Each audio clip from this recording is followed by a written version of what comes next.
Hi students, ಎಲ್ಲರಿಗೂ SSLC friend YouTube ಚಾನಲ್ಗೆ ಸ್ವಾಗತ. ಯಾರ್ಯಾರಿನ್ನೂ ನಮ್ಮ ಚಾನಲ್ನ ಸಬ್ಸ್ಕ್ರೈಬ್ ಮಾಡ್ಕೊಂಡಿಲ್ಲ ಬೇಗ ಸಬ್ಸ್ಕ್ರೈಬ್ ಮಾಡ್ಕೊಳ್ಳಿ.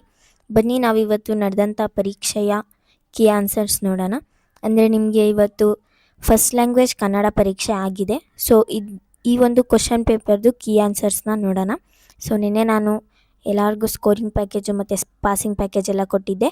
ಸೊ ಹಾಗೆ ನಮ್ಮ ಚಾನಲಲ್ಲಿ ಮೆಂಬರ್ಶಿಪ್ ಅವೈಲೇಬಲ್ ಇದೆ, ತಗೊಳ್ಳಿ ಅಂತ ಸಹ ಹೇಳಿದ್ದೆ.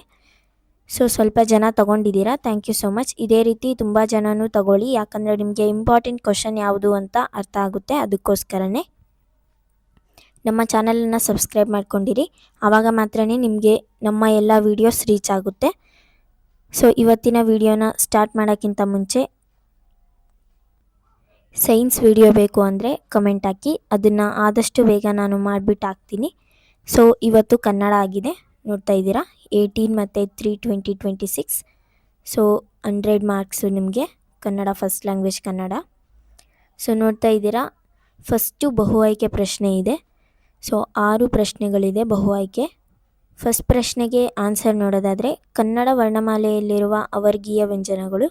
ಸೊ ಆಪ್ಷನ್ ಎ 9 ನಿಮ್ಮ ಸರಿಯಾದ ಉತ್ತರ ಆಗಿರುತ್ತೆ. ಸೊ ಈ ರೀತಿ ನೀವು ಬರೆದಿದ್ರೆ, ಈ ಒಂದು ಆಪ್ಷನ್ ಎನ ಬರೆದಿದ್ರೆ ನಿಮ್ಮ ಉತ್ತರ ಸರಿಯಾಗಿರುತ್ತೆ, ನಿಮಗೆ 1 ಮಾರ್ಕ್ ಬರುತ್ತೆ. ನೆಕ್ಸ್ಟ್ ಪ್ರಶ್ನೆ ನೋಡೋಣ. ನೆಕ್ಸ್ಟ್ ಪ್ರಶ್ನೆ, ವಧೂಪೇತ ಪದವು ಈ ಸಂಧಿಗೆ ಸೇರಿದೆ ಅಂತ ಕೇಳಿದ್ದಾರೆ. ಸೊ ಆಪ್ಷನ್ ಬಿ ಸವರ್ಣ ದೀರ್ಘ ಸಂಧಿ. ಸೊ ಆಪ್ಷನ್ ಬಿ ಅನ್ನು ಬರೆದಿದ್ರೆ ನಿಮ್ಮ ಆನ್ಸರ್ ಸರಿಯಾಗಿರುತ್ತೆ. ನೆಕ್ಸ್ಟ್ ನೋಡೋಣ. ಪಾರಿಭಾಷಿಕ ಪದಗಳನ್ನು ಬಳಸುವಾಗ, ಅನ್ಯ ಭಾಷೆ ಪದಗಳನ್ನು ಬಳಸುವಾಗ, ಪ್ರಮುಖ ಪದಗಳನ್ನು ಸೂಚಿಸುವಾಗ ಬಳಸುವ ಲೇಖನ ಚಿಹ್ನೆ ಕೇಳಿದ್ದಾರೆ. ಸೊ ನೋಡ್ತಾ ಇದ್ದೀರಾ, ಆಪ್ಷನ್ ಸಿ ಸರಿಯಾದ ಉತ್ತರ ಆಗಿರುತ್ತೆ. ಸೊ ನೋಡಿ, ವಾಕ್ಯವೇಷ್ಟನ ಚಿಹ್ನೆ ಅದು. ಸೊ ಆ ರೀತಿ ನೀವು ಒಂದು ಪಾರಿಭಾಷಿಕ ಶಬ್ದ ಅಥವಾ ಅನ್ಯ ಭಾಷೆಯ ಶಬ್ದ ಅಥವಾ ಯಾವುದೋ ಒಂದು ವರ್ಡನ್ನ ಹೈಲೈಟ್ ಮಾಡಬೇಕು ಅಂದಾಗ ವಾಕ್ಯವೇಷ್ಟನ ಹಾಕ್ಬಿಟ್ಟು ನೀವು ಆ ಒಂದು ವಾಕ್ಯವನ್ನು ಅಥವಾ ಪದವನ್ನು ಹೈಲೈಟ್ ಮಾಡ್ಬೋದು. ಸೊ ನೋಡ್ಕೊಳ್ಳಿ, ವಾಕ್ಯವೇಷ್ಟನ ರೈಟ್ ಆನ್ಸರ್. ನೆಕ್ಸ್ಟು, ವರ್ತಮಾನ ಕಾಲಸೂಚಕ ಪ್ರತ್ಯಯವಿದು. ಸೊ ನೋಡ್ತಾ ಇದ್ದೀರಾ, ಆಪ್ಷನ್ ಡಿ ಉತ್ತ. ಸೊ ನೋಡ್ತಾ ಇದ್ದೀರಾ, option D is the right answer. So ಇದನ್ನು ಬರೆದಿದ್ರೆ ನಿಮಗೆ 1 ಮಾರ್ಕ್ ಸಿಗುತ್ತೆ. ಆಲ್ರೆಡಿ ಎಲ್ಲ ತುಂಬ ಈಸಿನೇ ಇದೆಯಲ್ಲ. ಸೊ ನಿನ್ನೆ ಕೊಟ್ಟಿರೋ ಥರನೇ ಇದೆ, ನೀವೆಲ್ಲರೂ ಬರೆದಿರ್ತೀರಾ ಅನ್ಕೋತೀನಿ. ನಾನು ಸ್ಕೋರಿಂಗ್ ಪ್ಯಾಕೇಜ್ ಕೊಟ್ಟಿದ್ದೆ, ಅದರಲ್ಲಿ ಫುಲ್ ಇದೆಲ್ಲ ಕವರ್ ಆಗಿದೆ. ನೆಕ್ಸ್ಟು, ದ್ವಿತೀಯ ವಿಭಕ್ತಿಯ ಕಾರಕಾರ್ಥವಿದು. ಸೊ ನಿಮ್ಗೆ ಗೊತ್ತು, ಕರ್ತಾರ್ಥ, ಕರ್ಮಾರ್ಥ. ಸೊ ಇದು ಪ್ರಥಮ, ಸೊ ಇದು ದ್ವಿತೀಯ. ಸೊ ನೋಡ್ತಾ ಇದ್ದೀರಾ, ಆಪ್ಷನ್ ಎ ಸರಿಯಾದ ಉತ್ತರ. ಇನ್ನೊಂದು ಸರಿ ಹಾಕ್ತೀನಿ, ಆಪ್ಷನ್ ಎ ಸರಿಯಾದ ಉತ್ತರ ಆಗಿರುತ್ತೆ. ಹಾಗಾದರೆ ನಿಮಗೆ 1 ಮಾರ್ಕ್ ಸಿಕ್ಕಿರುತ್ತೆ ಇದರಲ್ಲಿ. ನೆಕ್ಸ್ಟ್ ನೋಡೋಣ. ಮಾದ್ರ ಮಾಗದ ಯಾದವರು ಪದವು ಈ ಸಮಾಸಕ್ಕೆ ಸೇರಿದೆ. ಸೊ ನೋಡಿ, ಆಪ್ಷನ್ ಬಿ ಸರಿಯಾದ ಉತ್ತರ, ದ್ವಂದ್ವ ಸಮಾಸ. ಸೊ ಈ ರೀತಿ ಬರೆದ್ರೆ ನಿಮ್ಮ ಉತ್ತರ ಸರಿಯಾಗಿರುತ್ತೆ, ಆಪ್ಷನ್ ಬಿಯನ್ನು ನೀವು ಆನ್ಸರ್ ಶೀಟಲ್ಲಿ ಬರೆದ್ರೆ. ಸೊ ಎಲ್ಲರೂ ಚೆನ್ನಾಗಿ ಪೇಪರ್ ಮಾಡಿದ್ದೀರಾ ಅನ್ಕೋತೀನಿ. ಪೇಪರ್ ತುಂಬ ಈಸಿನೇ ಇತ್ತು, ನಿನ್ನೆ ಕೊಟ್ಟಿರೋ ಪ್ರಶ್ನೆಗಳೇ ಬಂದಿತ್ತು. ಸೊ ಯಾರ್ಯಾರು ಎಷ್ಟು ಮಾರ್ಕ್ಸ್ ತೆಗೆದಿದ್ದೀರಾ ಅನ್ನೋದನ್ನು ಕಮೆಂಟ್ ಹಾಕಿ. ನೆಕ್ಸ್ಟ್ ನೋಡಿ, ಸಂಬಂಧಿ ಪದ ಬರೆಯುವುದು. ನೋಡಿ, ಫಸ್ಟು ಅಮೃತ ಅಮರ್ದು. ಸೊ ಅಮೃತ ಅಮರ್ದು ಇದು ತತ್ಸಮ, ಇದು ತದ್ಭವ. ಸೊ ನೆಕ್ಸ್ಟು ಕಾರ್ಯಗೆ ತದ್ಭವ ಬರಿಬೇಕು. ಸೊ ನೋಡ್ಕೊಳ್ಳಿ, ಕಾರ್ಯ ಅಂದರೆ ಕಜ್ಜ. ಸೊ ನಿಮ್ಮ ಸರಿಯಾದ ಉತ್ತರ ಕಜ್ಜ ಆಗಿರುತ್ತೆ. ನೆಕ್ಸ್ಟು ಅಷ್ಟು ಪರಿಮಾಣವಾಚಕ, 12 ಸಂಖ್ಯಾವಾಚಕ. ಸೊ ನಾನಿಲ್ಲಿ ಬರೆದ್ಬಿಟ್ಟು ತೋರಿಸ್ತೀನಿ ನಿಮಗೆ. ಸೊ ನೋಡಿ, ಇದಕ್ಕೆ ಆನ್ಸರು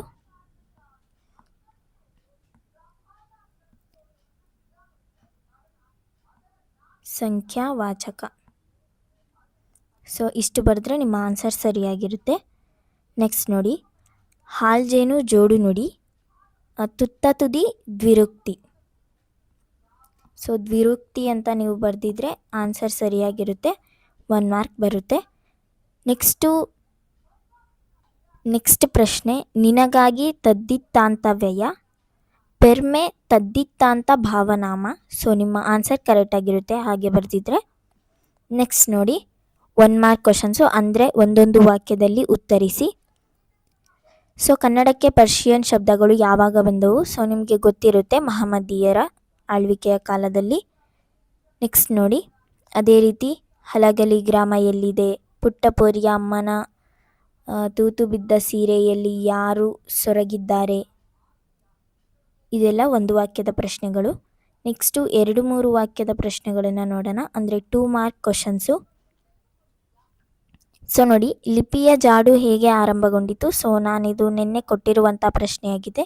ಆಮೇಲೆ ವಿಶ್ವೇಶ್ವರಯ್ಯನವರ ವಿದ್ಯಾಭ್ಯಾಸದ ಬಗ್ಗೆ ಕುರಿತು ಬರೆಯಿರಿ. ಊಲವರ್ತ ಅಂಗಡಿಯಲ್ಲಿ ಸಿಗುವ ವಸ್ತುಗಳಾವುವು? ಅಗ್ನಿಭೂತಿ ವಾಯುಭೂತಿಯರು ಸೂರ್ಯಮಿತ್ರನಿಂದ ಕಲಿತ ವಿದ್ಯೆಗಳಾವುವು? ಸೊ ಇದೆಲ್ಲ ನಾನು ಕೊಟ್ಟಿರುವಂಥ ಪ್ರಶ್ನೆಗಳೇ. ಹಾಗೆ ಪೊಯಮ್ಗೆ ಬಂದರೆ, ಹೊಸಗಾಲದ ಹಸುಮಕ್ಕಳನ್ನು ಹಕ್ಕಿ ಹೇಗೆ ಅರಸಿದೆ, ಹಾಗೆ ಅಲಗಲಿಗೆ ದಂಡು ಬರಲು ಕಾರಣವೇನು? ಸೊ ಇದು ಸೋಷಲಲ್ಲೂ ಇರುತ್ತೆ, ಕನ್ನಡದಲ್ಲೂ ಇರುತ್ತೆ, ರಿಲೇಟೆಡ್ ಅಂತ ಹೇಳಿದ್ದೆ, ನಿನ್ನೆನೇ ಎಕ್ಸ್ಪ್ಲೇನ್ ಮಾಡಿದ್ದೀನಿ ನಾನು ಮೆಂಬರ್ಸ್ ಓನ್ಲಿ ಇರುವಂಥ ವಿಡಿಯೋದಲ್ಲಿ. ಸೊ ಸ್ವಲ್ಪ ಜನ ನೋಡಿರ್ತೀರ ಆ ವಿಡಿಯೋನ, ಅವರಿಗೆಲ್ಲ ಗೊತ್ತಾಗಿರುತ್ತೆ. ನೆಕ್ಸ್ಟು ಅದೇ ರೀತಿ ಇನ್ನೂ ಕ್ವಶನ್ಸ್ ಇದೆ, ನೋಡ್ತಿರ್ಬೋದು ಕೆಳಗಡೆ. ನೆಕ್ಸ್ಟ್ ನೋಡಿ, ಕವಿ ಅಥವಾ ಲೇಖಕರ ಪರಿಚಯ ಕೊಟ್ಟಿದ್ದಾರೆ. ಸೊ ನೋಡ್ತಿರ್ಬೋದು, ಎನ್ ಮೂರ್ತಿರಾವ್ ಮತ್ತು ರನ್ನ. ಸೊ ಇದನ್ನು ಈಸಿಯಾಗಿ 3 ಸೆಂಟೆನ್ಸನ್ನು ಬರೆದ್ರೆ ನಿಮಗೆ 3 ಮಾರ್ಕ್ಸ್ ಸಿಗೋ ರೀತಿ. ಸೊ ಜನ್ಮಸ್ಥಳ, ಕಾಲ, ಕೃತಿ, ಬಿರುದು. ಸೊ ಈ 4 ಪಾಯಿಂಟ್ಸ್. ಫಸ್ಟ್ ಪಾಯಿಂಟಲ್ಲಿ ಜನ್ಮಸ್ಥಳ ಹಾಗೆ ಮತ್ತು ಕಾಲ ಇತ್ತು. ನೆಕ್ಸ್ಟ್ ಪಾಯಿಂಟಲ್ಲಿ ಕೃತಿಗಳು ಯಾವ್ಯಾವುದು ಅನ್ನೋದಿತ್ತು.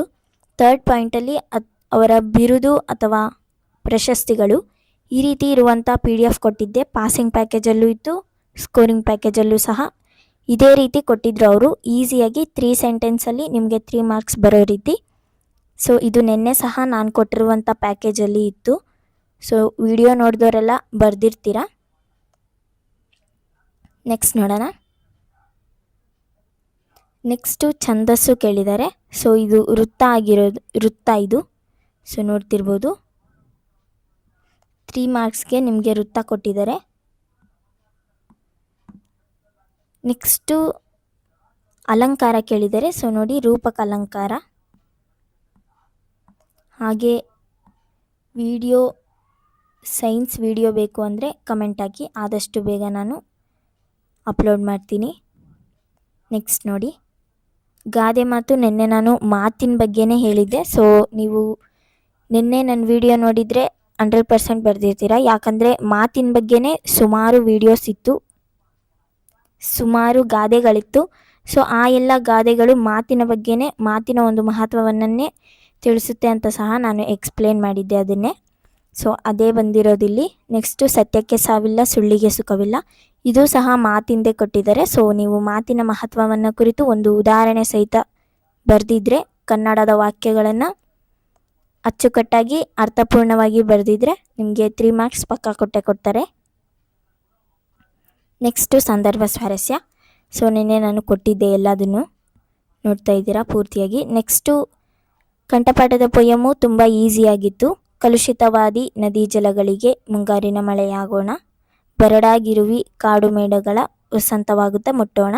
ಸೊ ಈ ಒಂದು 4 ಲೈನು ತುಂಬ ಈಸಿ ಇರುವಂಥ ಪೊಯಮ್ ಕೊಟ್ಟಿದ್ದಾರೆ ನಿಮಗೆ. ನೆಕ್ಸ್ಟು ಸಾರಾಂಶ ಬರೆಯೋದು ಅಷ್ಟೇ, ಹಳಗನ್ನಡ ಇರುವಂಥ ಪೊಯಮನ್ನು ಕೊಟ್ಟಿದ್ದಾರೆ. ಸೊ ಬರೆದಿರ್ತೀರಾ. ನೆಕ್ಸ್ಟ್ ನೋಡಿ, ನಾನು ಶಬರಿ ಪಾಠದಿಂದನೇ 8-10 ವಾಕ್ಯದ ಪ್ರಶ್ನೆ ಬರುತ್ತೆ ಅಂತ ಹೇಳಿದ್ದೆ. ಸೊ ಅದನ್ನು ಕೊಟ್ಟಿದ್ದೆ, ವಿತ್ ಆನ್ಸರ್ ಇರೋದನ್ನೇ PDF ಕೊಟ್ಟಿದ್ದೆ ನಾನು. ಸೊ ಬರೆದಿರ್ತೀರಾ ಓದ್ದವರು. ನೆಕ್ಸ್ಟ್ ನೋಡಿ, ಆಮೇಲೆ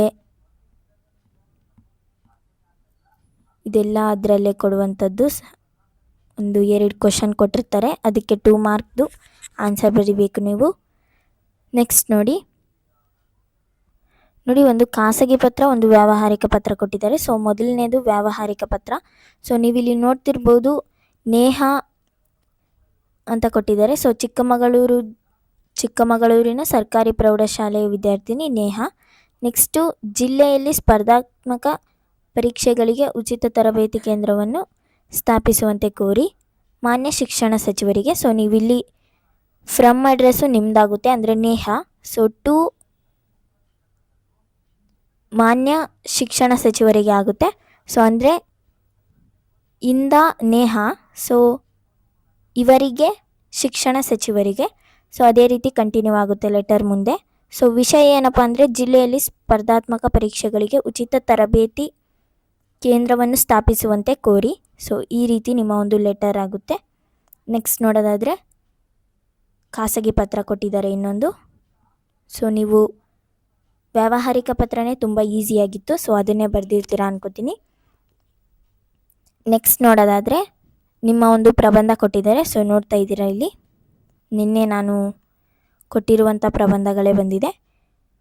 ಪ್ರಾಚ್ಯ ಸ್ಮಾರಕಗಳ ಸಂರಕ್ಷಣೆ ಮತ್ತು ಹೆಣ್ಣು ಮಕ್ಕಳಿಗೆ ಸರ್ಕಾರದ ಸೌಲಭ್ಯಗಳು.